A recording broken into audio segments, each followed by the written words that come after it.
Hello, and welcome to the Voices of Bellevue School District podcast, where we amplify the voices of students, staff, and families, sharing their unique lived experiences to strengthen our Bellevue community. In each episode, we'll explore We Belong, significant cultural traditions, customs, and lived experiences of our beloved Bellevue community. We learn academic programs and innovative initiatives, along with the staff and students behind them. We lead discussions with leaders in our community on topics that drive innovation in education. Hey BSD, this is Barry with the BSD Communication Team. I'm jumping on to let you know this episode of the Voices of Bellevue School District podcast is part 1 of 2 of our discussion with our friends at the Bellevue Schools Foundation. Be sure to listen to the next episode for the conclusion. In the meantime, enjoy this discussion with the BSF. So Dr. Aramaki, I am excited about this episode today. So we'll go around and just introduce ourselves and just tell us our role, and then we'll get into the questions. Yeah, my name is Chandana Sudlu. I've had 2 kids in the Bellevue School District. They've graduated since. I'm also a trustee with the Bellevue Schools Foundation, and through the years I've done various volunteer stints at the kids' schools. And my name is Tanya Stoney. I've had 1 child graduate from the Bellevue Schools District and 1 who's in 11th grade at the moment. And my role with the Bellevue Schools Foundation is volunteering on the events committee. So we help with organising the big fundraiser, Spring for Schools, every year. And my name is Michael Smith. I'm the development director at the Bellevue Schools Foundation. Okay, so icebreaker.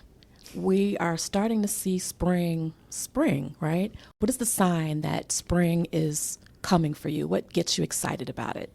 Sunshine, maybe. For me, it's the longer days, so the sun not setting till after 7 and seeing the beautiful yellow daffodils come up around my neighbourhood. They're just so happy. Yeah, for me, it's also the longer days. My cat takes a nap in the afternoon, and she was waking up when it's dark, and now she's waking up when it's light, and she's really happy that she can look outside at the birds. So, What about you, Dr. A? Oh, yeah. I mean, I love seeing the sunshine. Even when it's cold, it's just there's something so beautiful about it, especially when you see the cherry blossoms start to come out. And right outside of my kitchen is this tulip tree.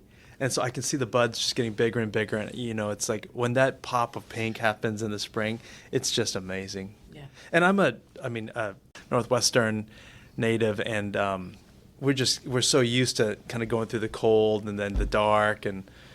But it is just something to look forward to every year. It is really nice. So I'm a Midwesterner, and I always know it's spring when the car systems and the loud music are reverberating, and I'm in the lane, and it's just a lot of energy coming from other people's cars or around music. So I'm glad you shared that with us.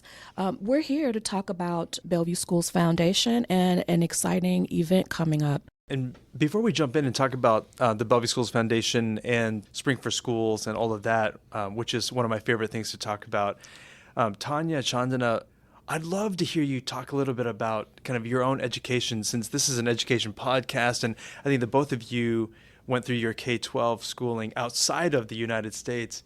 Maybe we could just start by having you kind of share what it was like kind of going through the education system outside of Bellevue, outside of the U.S. Chandana, you want to go first? Yeah, sure.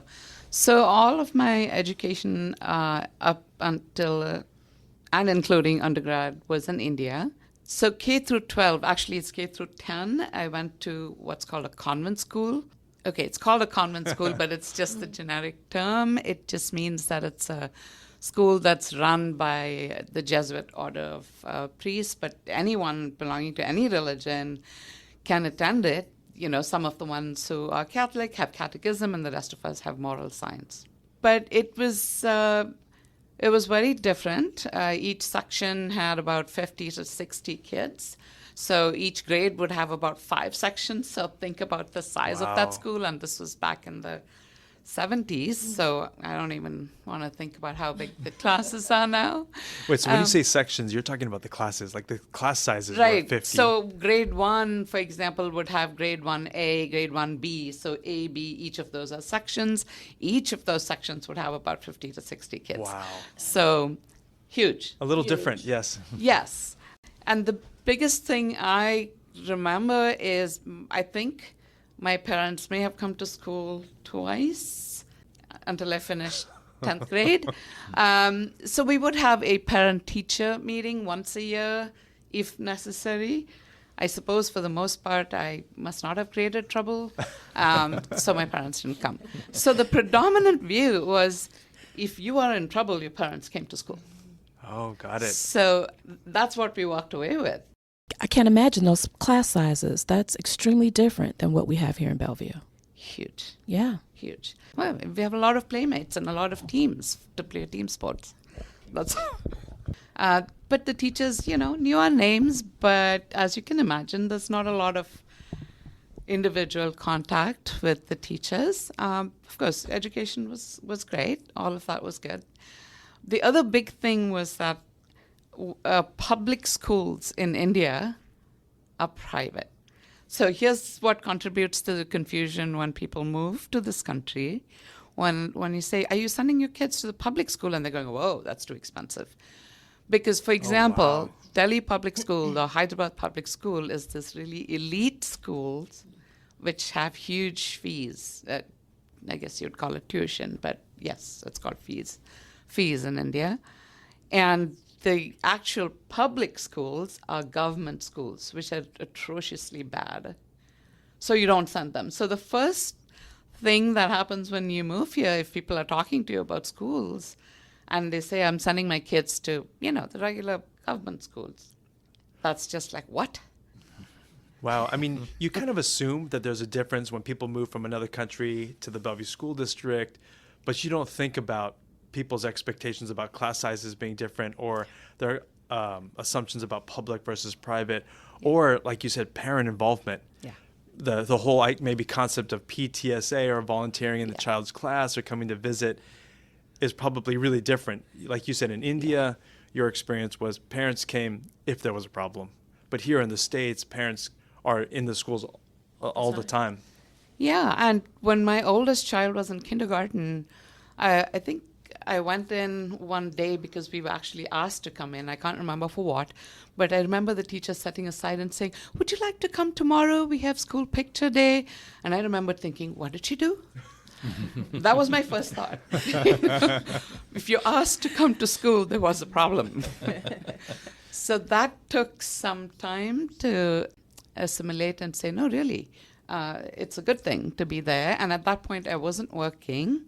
And so I started coming into the classroom to volunteer, and it was a totally different thing. And I could not imagine. At that point, there was kindergarten school sizes was going to be moved from 15 to 18, and I was looking at them going, what is your problem? Tanya, how about you? What was your experience like, education I outside of the United States? I grew up on the west coast of Western Australia. So we were almost 5 hours drive from our capital city. And I grew up on a dairy farm, so I was out of town to get to school. So that involved catching 3 school buses morning and night to get in and out for my education. I spent the first 10 years of my schooling at a smaller private school. It didn't offer grade 11 and 12. They are the main grades in Australia where you do your university entrance exams. And so at that point, my class of 18, I think it was, for 10th grade, we all moved to the public school, and that was obviously a lot bigger and a different experience. And I was just thinking back this morning about what was it that, really brought me joy at school, to borrow one of your expressions, Dr. Aramaki. And for me in Australia, it was the range of subjects and courses that I got to do. So, yes, we did, English, social studies, math, but it was the other options or electives. So we got to have a go at all sorts of things, even if it was things that you weren't interested in.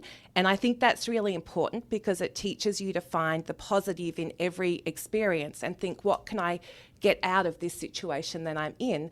So, for instance, I got to do things like woodwork, metalwork, electronics, IT, culinary, drama, debating. There was just such a range, and we all had to have a go. And so I really loved that. I think it makes a really well-rounded education. The other thing I valued were the exceptional teaching staff that we had, and they really did, nurture us. They weren't just there to teach, they cared about what we wanted to do in the future. And to this day, I still think of my wonderful biology and intro calculus teachers because they really helped with my, my confidence and belief in myself to apply to medical school. So, Wow. It was really wonderful to have that.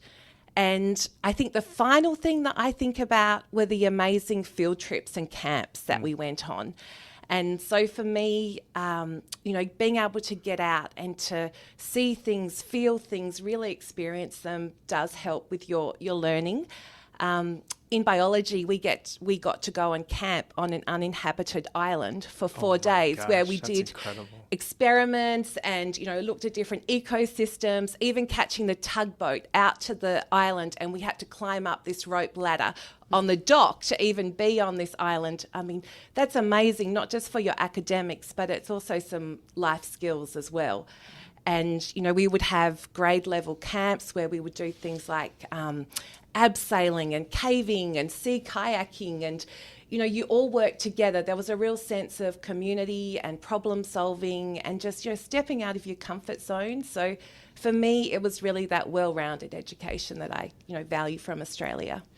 You just gave me a new goal. I feel like in my time in Bellevue, I have to have some kind of field trip to Australia for students that I chaperone that involves camping on an uninhabited island that you can only get to by tugboat. It's good to have goals. It is.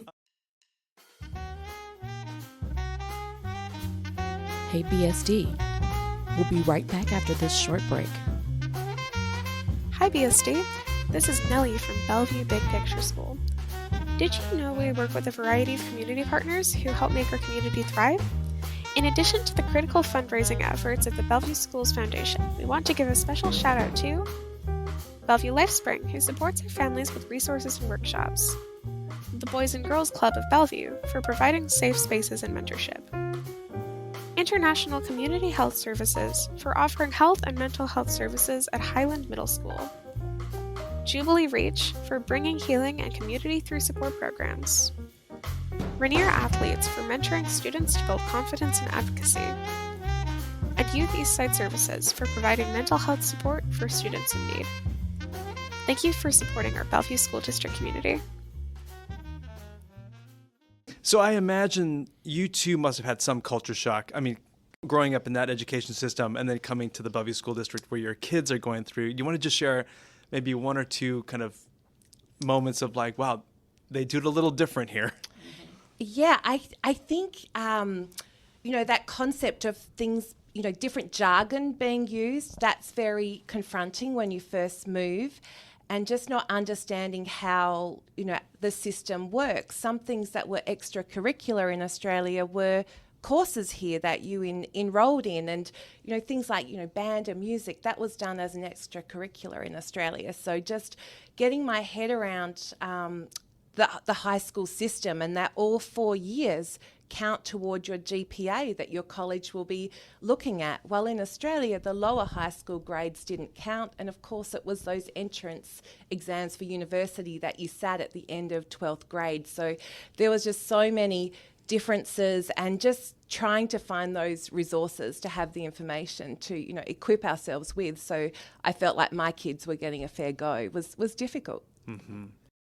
For me, I think the biggest shock, it was less to do with the kids. They were happy with a couple other playmates. But it took a long time to understand PTSAs. What were they doing there?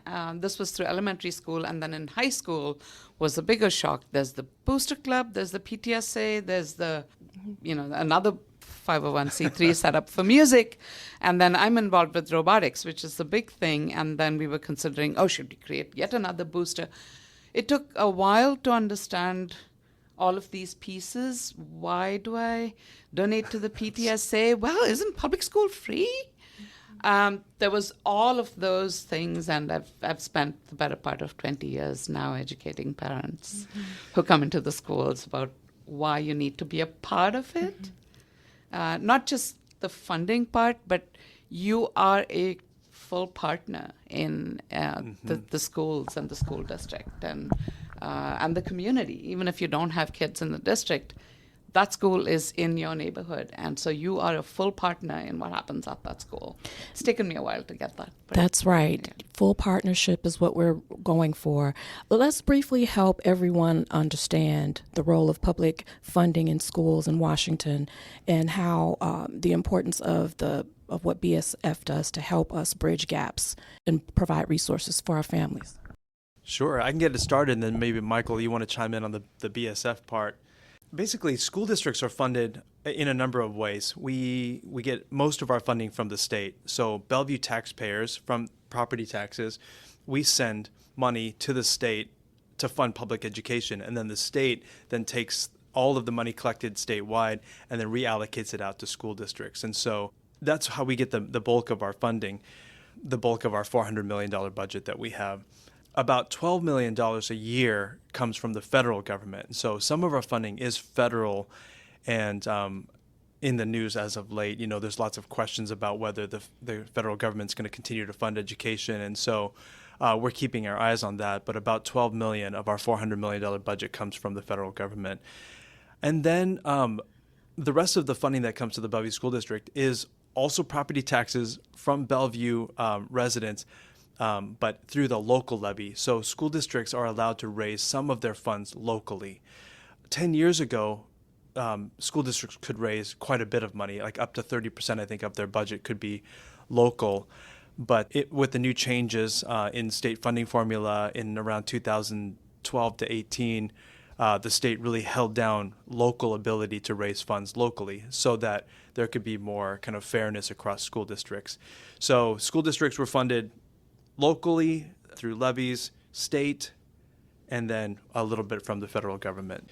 And then do you want to talk, Michael, about then how the Bellevue Schools Foundation adds to that? Yeah, actually, it's interesting that you, one of the issues that Bellevue has right now is that sort of cap on how much you can bring in from the levy, because that's exactly why the Bellevue Schools Foundation started in 1979. There was a levy lid that the state put in place in 1978. And so it was basically community members, families who said, we want to make sure that we can still have some local control over the funding that goes to the Bellevue School District. And so that's why Bellevue Schools Foundation began. And so Bellevue Schools Foundation started around that time, and actually nationally, a number of other schools foundations, some of the earliest ones, come from right around the end of the 70s, early 80s, because funding nationally really started to change. So the great thing about a schools foundation is it enables the community to address the issues that community might have within their schools. And every district is a little different, in large part because they are made up of very different kinds of people. So we're able to help support the things that have happened over the last few decades that are important to the school district and important to families that are specific to Bellevue. And so, other communities might have similar issues that they're addressing, but particularly here right now, a few of our big programs are in providing early learning tuition support for basically low-income families, because that's not free at this point. That doesn't have any real state funding. And then also mental health. We help support mental health within the schools in terms of screening and counselors. And then another large program of ours is integrated computer science curriculum.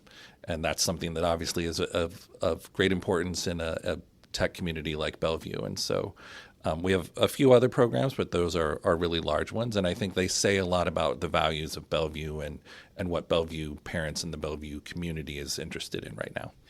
Yeah, that's so great. We in the Bellevue School District, we're so underfunded, from the state for special education, for mental health, but even basic things like fuel costs, materials, supplies, insurance. I mean, you name the category, we're underfunded in that area, and we are so thankful to the Bellevue Schools Foundation because it truly does allow us to fund things that matter to our community that we can't fund out of basic education. And so I think, like you said, Michael, the mental health investments, you guys help pay for an MHAT counselor. You supported our robotics teams, of which we have 6 of the best in the region. You help fund so many things, including you helped me fund some of my advocacy for, funding, ample funding for our school district. So we're just so deeply appreciative. We hope you enjoyed part 1 of our interview with our friends at the Bellevue Schools Foundation. Tune in to part 2 to hear more from Chandana, Tanya, and Michael, and to hear how you can support the Bellevue Schools Foundation at the Spring for Schools event. See you in the next episode, Bellevue.